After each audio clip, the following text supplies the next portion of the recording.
Testing the audio, testing, 1, 2, 3. Hello, everybody. Welcome back to the Book Diva if you've been here already, but if you have not, welcome to the Book Diva. I'm someone who has very high expectations for my reads, and I'm very picky about the books that I choose to read.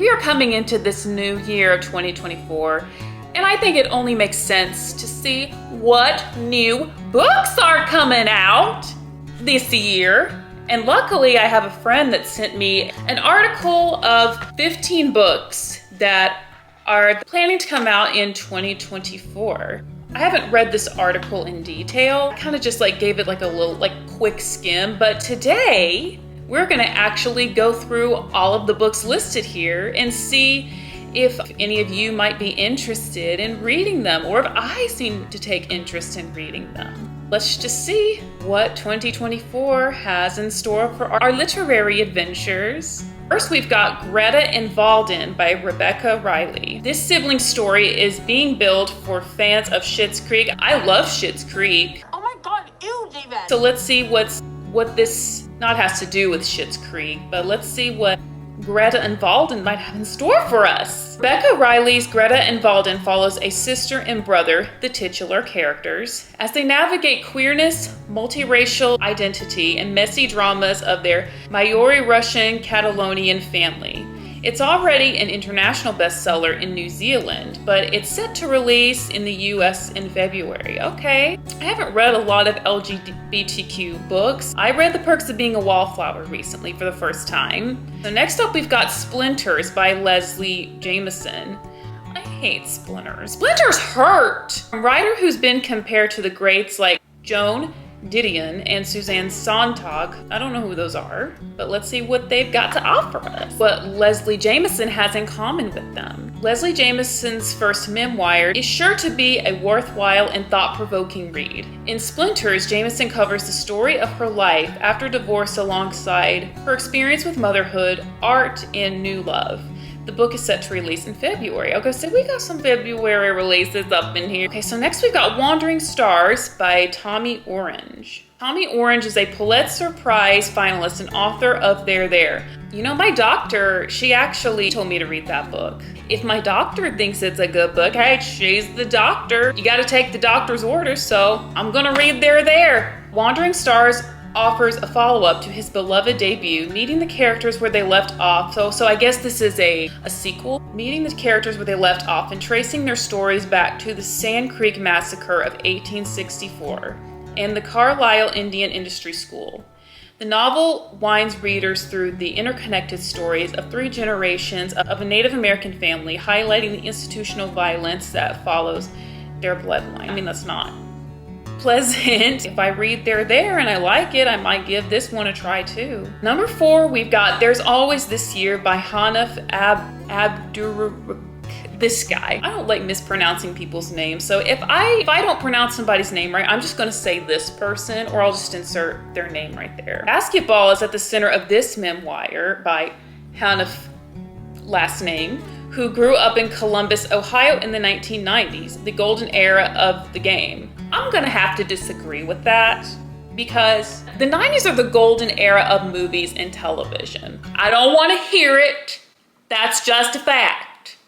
End of argument. There's Always This Year weaves together personal storytelling and reflections on success, what it means to make it, and the notion of role models. Yeah, we wanna know what role models are about because they're modeling for us and we want to be them. This guy is also the author of the National Book Award finalist, A Little Devil in America. I didn't know that he won a book award about me. His new book is set to release in March. Okay, so we got something coming out next month. Ooh, so I have not read Stephen King yet, y'all. I've watched a couple of films that were based off of his books, but I have not read a Stephen King novel, y'all. I'm sorry. Maybe this will be a good place for me to start. Stephen King's You Like It Darker. Yeah, I do like it darker, Stevie boy, I do. I sit in the dark all day, y'all. I'm a Scorpio rising. I like to be away from society in my dark little hut of a studio apartment. I don't like to be around people, so yeah. I do like things dark. Classic horror fans will want to add this new Stephen King release to their list, coming out in May, so we've got a couple more months to go. You Like It Darker is a collection of 12 stories, including tales that follow a psychic flash that upends lives, a grieving widower who receives an unexpected inheritance with strings attached, and a Vietnam vet who answers a job that leads to some dark twists.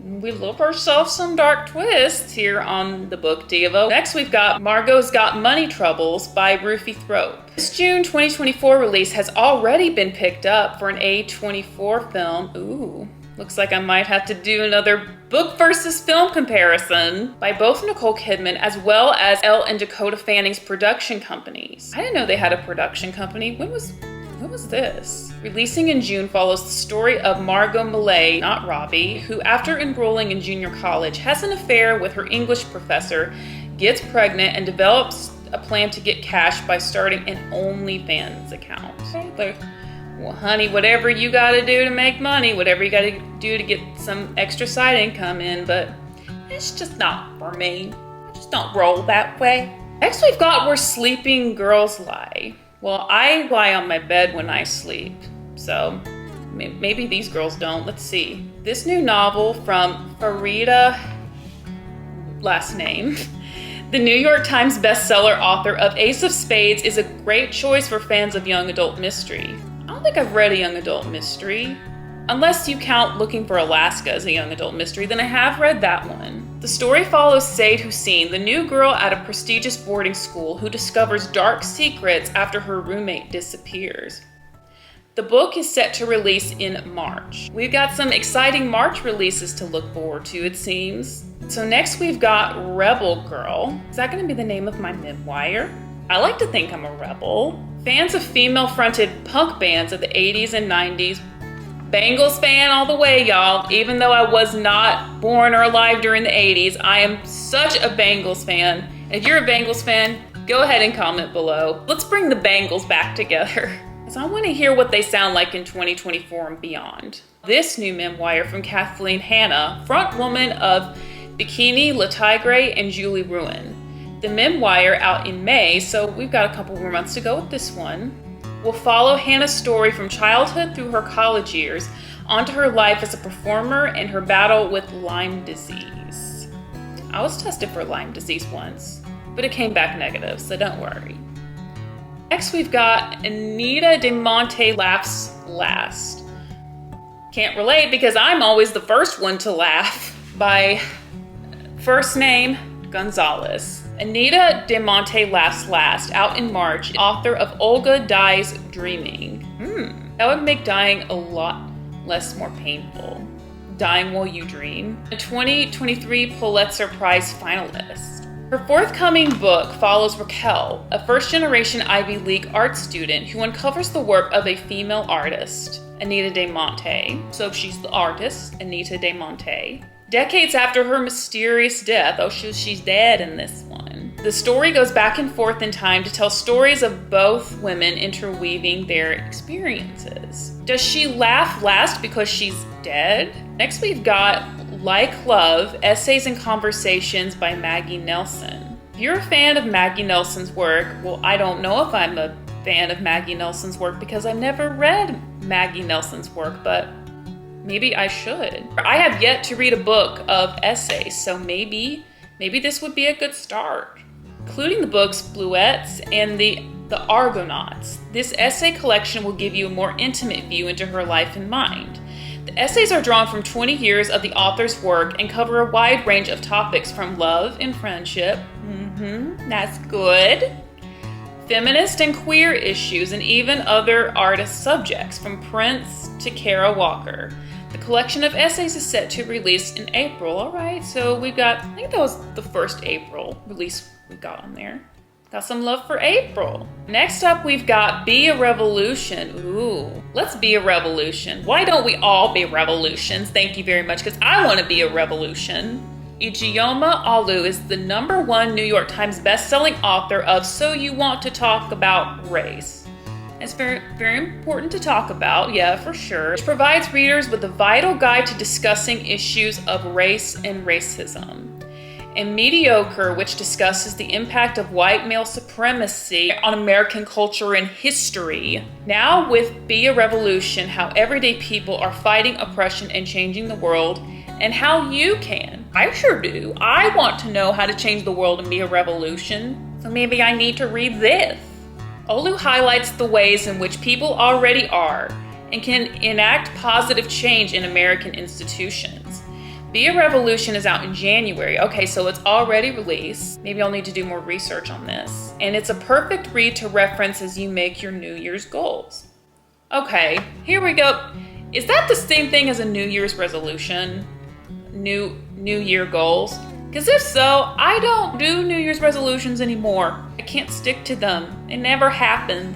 And I'm sure that everybody watching will say the same thing. You know you have never stuck to your New Year's resolution. Do not lie to me. All right, next up we've got, oh, it's a memoir. We've got The House of Hidden Meanings by RuPaul. I've never watched RuPaul's Drag Race in my entire life. But I feel like if I did, I feel like I would have to be with a group of girlfriends to do it, because I feel like it's the kind of show I wouldn't really enjoy watching like on my own time. I don't know. It's just not something I would watch by myself. Drag Race fans, this one is for you. So if you're a Drag Race fan, you better listen up. The House of Hidden Meanings, out in March, so we've got another month to go, is a more stripped down look at the international drag superstar RuPaul's life.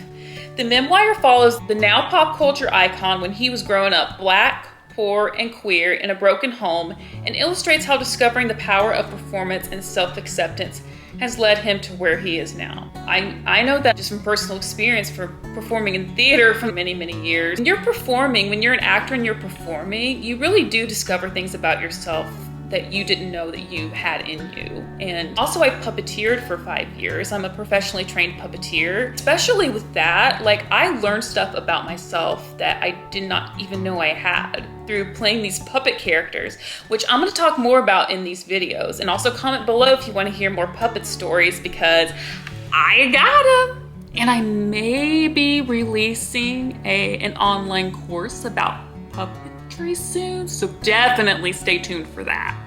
Next up, we've got Grief is for People. Yeah, grief is for people. And I'm sure it's for animals too, because animals, you know, get sad and lose lives. I'm right on that one. Sloane Crosley's memoir, Grief for People, explores multiple kinds of loss following the death of the author's closest friend to suicide. For a book with such a heavy subject matter, the memoir is being billed as a category-defying story that is witty, darkly funny, and a challenge of our notions of mourning during grief-stricken times. It's not the same, I know, but the last time I experienced great amount of grief is when I had to put my cat down 3 years ago after being with us for 18 years. I miss her a lot. So let me go show you something that my friends gave me when she passed away. Her name was Chloe, and she was a little calico, and she looked like this. My friends made this for me as an apartment warming gift, which coincidentally happened shortly after she passed away. So she's with me every day. My little Chloe is with me every day. Chloe's just gonna sit here and chill with us for the rest of the video, and you're cool with that, I'm sure. We've got Victim by Andrew Boriga. Victim is the debut novel by Andrew Boriga, out in March. Is a satire. Ooh, I haven't read a satire yet. Let's play about this. About a hustler from the Bronx who uses his on-story. What's that? What's an on-story? Can somebody in the comments get down and explain what an on-story is? Because I don't know. Of hardships to cash in on identity politics and get closer to his dream of becoming a famous writer. This writer, previously featured in this list, reviewed the book saying, "You will burn through Victim and find your hands scalded when you are done." Don't scald my hands. Don't scald my hands. My hands are one of the purest parts of my body. You leave my hands alone. Maybe I don't need to read this one if it's gonna ruin my hands. It's not just because of the tight, engaging prose and pitch-perfect voice of our narrator, Javier, but because no one is innocent in this stinging satire that turns everything about meritocracy and success on its head. Boriga pulls no punches and leaves you alternating rolling with laughter and cringing as a result. how every day of my life plays out, alternating from ruffling to cringing afterward at how cringy my laugh was. Lastly, we've got Martyr by Kaveh Akbar. Kaveh Akbar's Martyr follows the story of a newly sober orphan son of Iranian immigrants who embarked on a journey to uncover a family secret, all while guided by the voices of artists, poets, and kings. Tommy Orange, another writer featured earlier on this list, calls Akbar one of his favorite writers ever.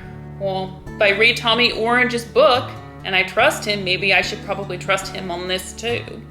To wait and see. As far as me, I know for sure that I am gonna read the Stephen King one. I think I definitely see myself reading Where Sleeping Girls Lie just because it's a mystery and I like mysteries. Maybe Rebel Girl. I want to check out White Glove. If you stay to the end of this video, congratulations.